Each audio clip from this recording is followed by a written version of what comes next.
อันลูกเลยยก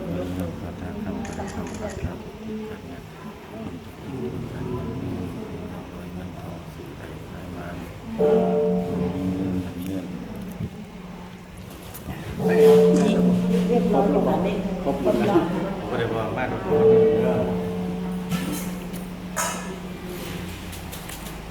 สัญญาโตโพธิยาโมเดสักยานังนันทิวันดโนมังคาวังสโยโมอิเตสุตยมังคาเรปราภิสัพพันดังเก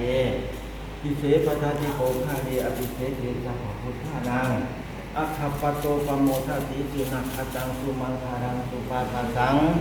สุวุติตังสุขโนตุโมโหโตจัตุริขันภูมิจารีจิวัฏฐานินังกายะกัมมังวาจากัมมังปะทาทินังปะทาทินังมโนกัมมังปณิทิเตปะทาทินานิกัตตวานาพันตาเถปะทาทิเม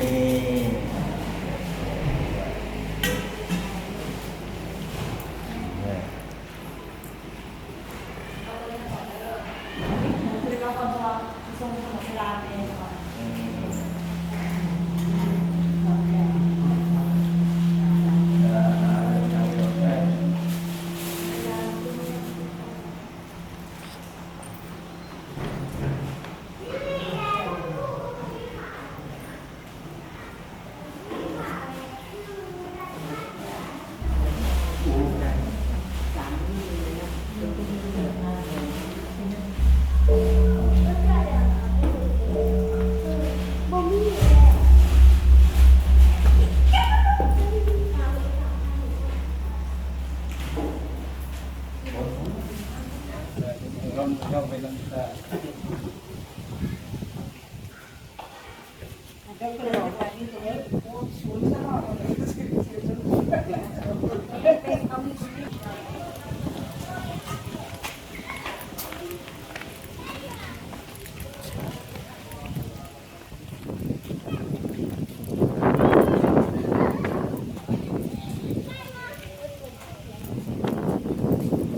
ข้างล่างที่มองเห็นนี่ก็คือเมืองปากเซเอาแล้วแตกสวยแล้วฉันถามเราว่า ระ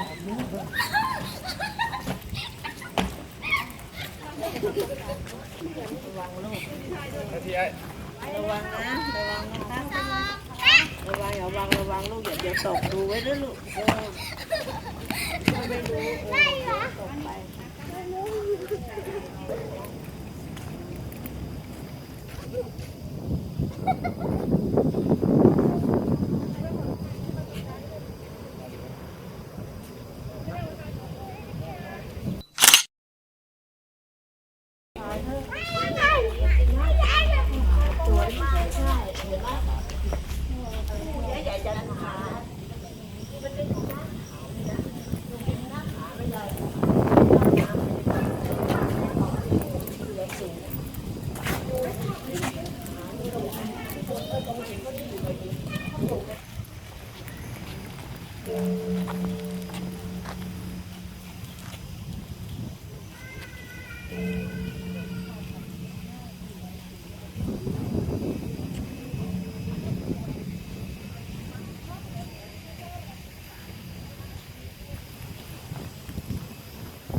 เร็วโอ้ไม่ใช่ที่พึ่งเดินตามหลังแล้วก็คุยผมเดินแล้ว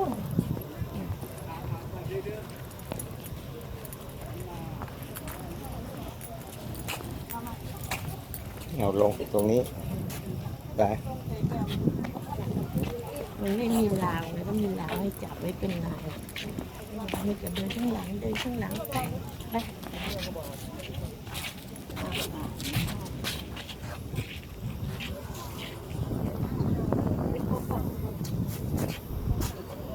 ถ่ายมูกันนะที่นี่ถ่ายมูทั้งหมดขึ้นไปกันนกค่ะพานกค่ะนกโอเคนก1 2 3เดี๋ยวถ่ายวิวถูกปะป้ามองไปถ่ายวิวนะคะวิวนี่ก็สวย เข้ามาไม่ต้องไปถึงนู่นหรอกเอาแค่ตรงนี้ แค่ตรงนี้เอาแค่ตรงนี้ ที่ในหันมาตรงนี้เลยครับโอเค มา1 2 3 1 2 3 โอเคไปนาลาเมืองปากเส้นวัดสภาพแข็งแรงระเบิดเงินเข้าสมบูรณ์คุณผลเอาตัวจริง งามสวย ความจริง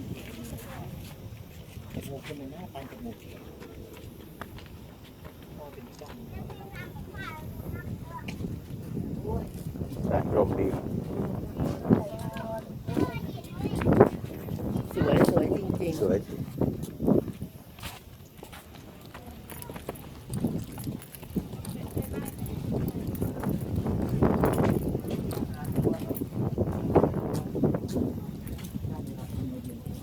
นี่ข้าวหนากับเห็ดเสาตัวนี้เรียบร้อยเบิด แล้วก็เราที่ลาวเนี่ยเขาจะทำลาวไงมันยังไม่มีลาว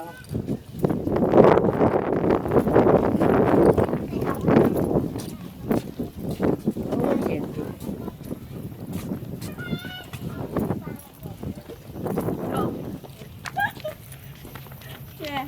อ่านให้ลูกฟังเนี่ย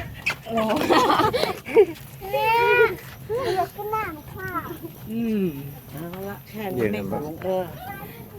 แขนมันยาว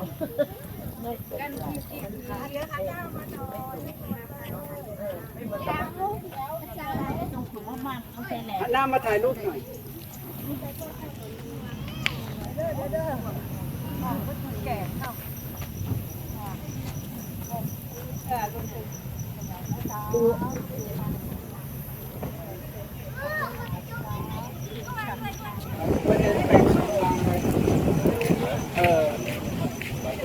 ปล่อยมันวิ่งระวังชนโบกนี้เขาลง